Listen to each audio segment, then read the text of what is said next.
Toujours plus d'actu sur BX1 +. Nous sommes le 21 juillet, défilé, parc, animation.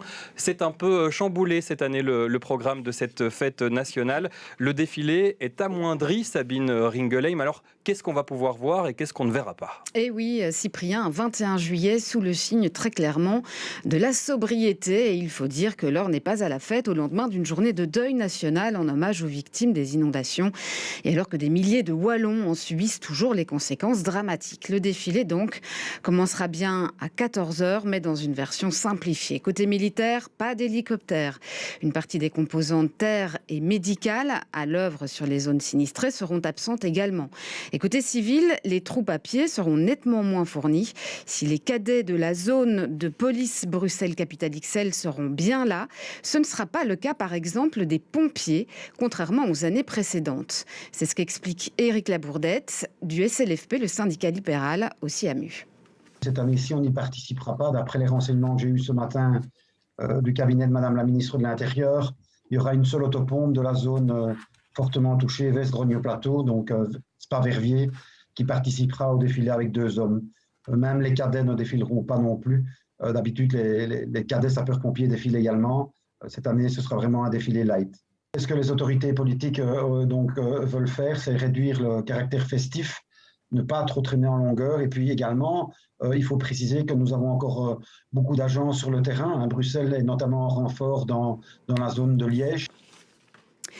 Parce que la volonté de la ministre de l'Intérieur, Annelies Verlinden, est bien de garantir au maximum la disponibilité des unités dans les régions touchées par les inondations. Et les pompiers bruxellois ont encore beaucoup d'agents en intervention dans les zones en renfort des équipes locales.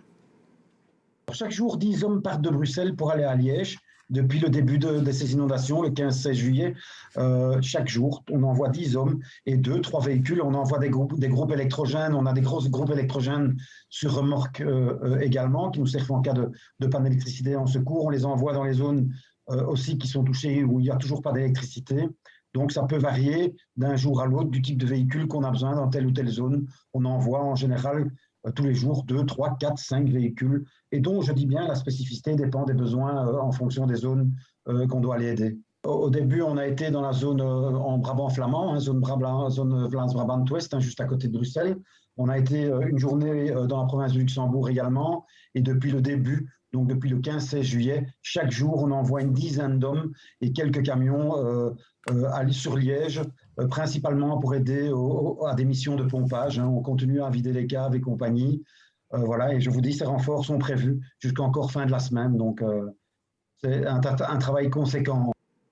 Il n'empêche, ce matin encore, les pompiers de Bruxelles pensaient qu'ils participeraient bien au défilé comme prévu et ce n'est qu'en dernière minute qu'ils ont finalement appris qu'ils n'y seraient pas. Il semblerait que la ministre ait voulu anticiper un mouvement de grogne de certains agents. C'est en tout cas l'avis de Éric Labourdette. Je pense que l'autorité a anticipé un mouvement d'humeur qui circule fortement sur les réseaux sociaux de la part de certains pompiers. Ils appelaient, c'est pas soutenu par les organisations syndicales, nous trouvons que c'est pas le moment, mais ils appelaient à un boycott du défilé du 21 juillet, suite aux événements, suite à Touche pas à mes 24 heures. Vous savez qu'on a eu beaucoup de remous quand on a entendu que la ministre voulait supprimer nos chiffres de 24 heures, ce qui s'avère tout à fait inexact. J'ai encore eu confirmation ce matin par un membre du cabinet qu'il n'y a aucune intention de toucher à nos systèmes de garde, mais les pompiers sont assez furieux.